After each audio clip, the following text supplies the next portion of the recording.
Hi, this is Alvin Bharti and welcome to this edition of TFIR Newsroom. And today we have with us Alvin Richards, your Chief Product Officer at Redis Labs. First of all, welcome to the show. Thank you for the invite. Perfect. And today you're having an event in London, and a lot of announcements are coming out. So let's go each announcement one by one. Number one is RedisInsight, which is I think is a graphical interface. Talk about the interface and who is the target audience for it. Yes, so RedisInsight we announced today. It's available as a free download. And the goal is for developers and DevOps to be able to look at the data that's been held inside a Redis cluster and be able to inspect the data, to be able to do operations on that data, but also to visualize that data. So for example, if you've got graph data, you can see a graphical representation of your graph. And so the goal of the tool is to provide a simpler way to view and inspect and manage your Redis cluster. And what were they doing before this interface? So what many people would do is they would use a combination of several tools. It could be the CLI, it could be one or more of the other open source tools out there. Our goal was to essentially unify this into a single tool that's available on Windows, OS X, as well as Linux and the Docker container, so that the developers and the DevOps team could have a single tool for doing the job rather than trying to piece this together with multiple products. The other thing we wanted to ensure is that the product was kept up to date. If you do a sort of Google search, you'll see 20 or 30 or so of these tools which are at various levels of decay. And so we wanted to ensure that it was up to date, it was current, and it helped to solve those sort of basic questions that those developers and DevOps teams have. Is it a standalone product or will it be part of the other Redis offerings? Yes, so this is a standalone and installable product. So it's not, you don't have to use it in conjunction with just Redis Enterprise, which is the product we build. You can use this on Redis Open Source, or you can point it at Elastic Cache or any of the cloud vendors who support Redis. And is it available right now today, or it will be made available? What does it look like? It's already been available for a couple of weeks. As engineers, we always love to get these things pushed out early and get people early access. And as always, the sort of press release and the publicity will come a little later. And so today's a great day because all the engineers can hear their product being talked about at the conference as well as in the press. Perfect. The second announcement is, I think, Kubernetes cluster recovering. What does it mean by that? Are you talking about data? Okay, let's talk about the challenges that are there when it's come to either cluster goes down or it crashes, whatever. So let's talk about challenges and then talk about the recovery part of it. Perfect. So Kubernetes has become a sort of de facto orchestration tool for taking simple or even complex products or applications and deploying them. There are a number of vendors you can choose from pure Kubernetes to OpenShift, to PKS, to GKE. Everybody's got a Kubernetes offering. And so we already had a Kubernetes operator that would allow you to deploy a Redis Enterprise cluster. It would do all the provisioning, mapping of the storage, connecting all the networks together. So the cluster worked out of the box. What we have announced today is some additional functionality we've built into that operator that helps to automate a number of the cases where you have failures of loss of nodes or loss of quorum to ensure that the stateful system can return back to its former glory when the processes are restarted. And this provides a sort of degree of having or creating an autonomous service for Redis by the combination of the operator, the cluster recovery, and Redis Enterprise. And once again, is it available on all different clouds and platforms, or any specific for? Right now, it's generally available for plain Kubernetes, Google Kubernetes Engine, PKS, and OpenShift, and so on and so forth. So it's generally available on all of the common platforms. So I'm assuming that this Kubernetes cluster recovering is also available to developers. You're announcing it today. I'm curious about whoever has played with it. What has been the feedback, or what kind of traction you've seen there? Great question. So Kubernetes Operator has been available for about a year. The cluster recovery is already available. It's been available for a couple of weeks. We're just doing the press announcement today. What's really interesting about the Kubernetes space is that we've seen people, adopt it very quickly, not just for dev and test, but start to orchestrate production systems. And so we really do see the acceleration of Kubernetes deployment within our customer base, which I think is a sort of a really interesting change of dynamics from people going from bare metal to VMs to containerized and orchestrated with Kubernetes deployments. Now, the third announcement, if I'm not wrong, is developer certification. What role does certification plays in today's world, where everybody just looking at GitHub? Yeah, GitHub stars are a great way to kind of do assessment. So the reason we created developer certification is a function of about 18 months ago of building Redis University.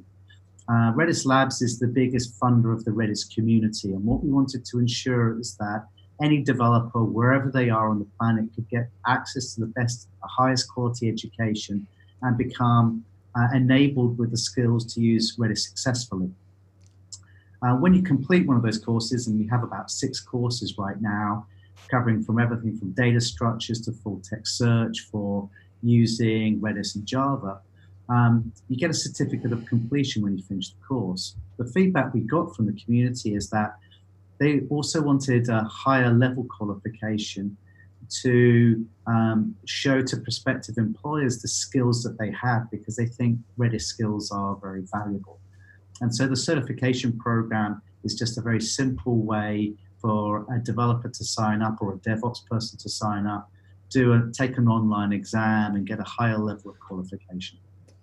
And is it available across the globe, or specific countries? What is the fee? Is it free of cost? And who can apply for it? Do you need any prerequisites, or any they should have done something like? What are the eligibilities? Can you talk about that? Absolutely. So in order to do a certification, you can sign up online, and we run the exams once a month. It's available to anybody. All you need is a web browser and a camera, because what we have to ensure is that you are actually taking the exam. So we have proctoring to ensure that you have only access to the right materials to take the exam. The exam is $120, and that's simply to cover the cost of the proctoring and some of the other services that we need in order to build this. So we're trying to make it as low cost as we can. We'd love to make it free. Well, we're not quite at that position yet. But the goal is, wherever you are on the planet, as long as you've got a stable internet connection and a webcam, you're off to the races. What if somebody uses deep fake and pretend that, oh, I'm some new instructor and using it? You know, I think it's an element of human nature to try and find your way around things. Right.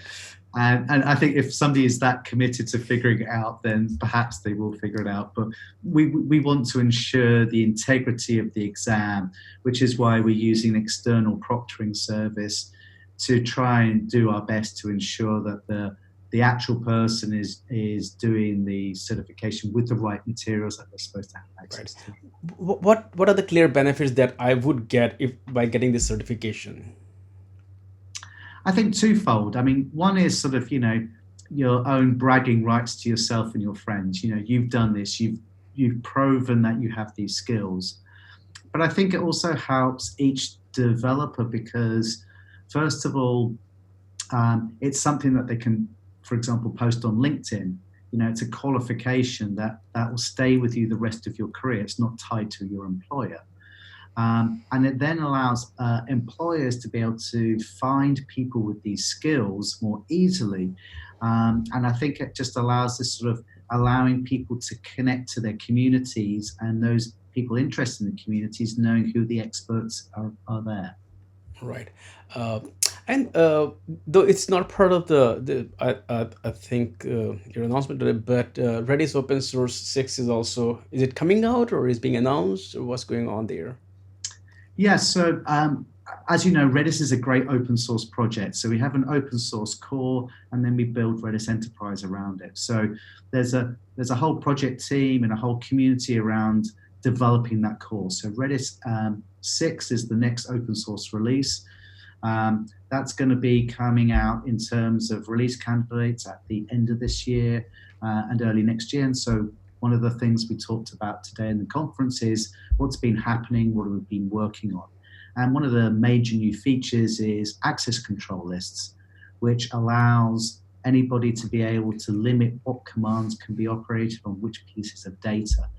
And this is very useful for people who may have security or privacy concerns, or they've got some regulatory or compliance needs that they have to run their systems under. And so I think it's a really great new feature within the core part of Redis that just makes it simpler for enterprises to adopt sooner. What is the cadence of Redis Open Source? How often, how frequently you release? Is it like release when ready or you release it at a particular time? You know, it's typically released when it's ready. And so that's somewhere between 12 and 18 months typically. It often depends on which features are going in. But, you know, we want to keep the project moving forward. We want to keep the project fresh. And you want to innovate. And I think a regular release is what the community demands, because they've got new use cases all the time, and they want the best tool for the job. I just want to understand this the open source open source. Is it a community driven project or is it a Redis driven project? Is it like somebody anybody can come and contribute, or how does it work? Because when I look at open source, I look at a lot of community driven open source, then there are a lot of company backed open source. So can you talk about the whole governance model around Redis open source? Yes, so Redis Open Source, the founder of the project, Salvatore Sanfilippo, is still leading the project. He's a member of staff of Redis Labs, the company, but his primary goal is to act as the captain for that open source project. So there are people who contribute who are members of staff of Redis Labs, but there are also contributions from the community as a whole. People love the Redis source code. They see it as a sort of as a great example of how to build simple distributed systems. And you know, it's often used as a teaching exercise for system engineering classes. So it's a very vibrant and healthy project that likes to bring the community in to develop those features and to take on new workloads. So it's more or less like an upstream for Redis product. Yes, so at the core, Redis Open Source is the core of the Redis Enterprise product. Redis Enterprise then adds additional enterprise features like things like LDAP integration. It adds things like geo-replication and various integrations with some hardware technologies like Flash and SSD. And so the real core open source Redis is there to solve, you know, the specific set of problems, and then Redis Enterprise helps enterprises deploy that in the simplest way possible. Yeah, typical open source story where you add the feature that customers need, because not the community doesn't need all those features sometime, so it doesn't make sense to load the open source I mean, that's what Red Hat or everybody else does there. uh, I'm just, once again, I want to go back, that the what kind of community involvement is there around Redis open source? So in terms of community involvement, it's governed like the majority of open source projects, which is anybody can fork the repository. They could go take on a feature or a bug or submit a pull request. Those are always reviewed for completeness to ensure that they meet not just the style guides, but the sort of philosophy of Redis. Salvatore wants to ensure that the product remains to the true spirit that he originally envisaged. And so there's the normal governance and control process around that. And if you look at the GitHub stars or the rate of change, you'll see it's a very fast-moving project. And I think that's also one of the exciting things from the community. It's not stagnant. You can check back in and you can see what's been changing, and you can see how features are developed. So Yes. here we are. Not me, but we are in your London event. What other events you have planned for the remaining 2 or 3 months, 2 months of this year? Yes, so we've got some great events coming up around the world. We've got Redis Day Bangalore and Redis Day Seattle. They're all happening in the next couple of months. And I would encourage anybody in those areas to come and meet the rest of the Redis community and find out how you can use Redis to solve a whole bunch of really interesting problems. So can you quickly walk us through what happens at those events so that people can get excited about it? Yeah, so they're run as a community event. So we have people, our goal really is to have an event where practitioners are talking to other practitioners about their real world experience. So it's not a whole bunch of sales and marketing talks. It's engineers, lead engineers from other companies talking about their use cases or innovative ways that they've used Redis to solve new problems. And so we want to ensure that it's a true, authentic event for engineers by engineers. Awesome. Thank you so much, Alvin, for talking to me today. And actually, look forward to maybe meeting you in person at some point. And good luck with your event. Thanks so much. Great meeting you, and thanks for the invite to talk today.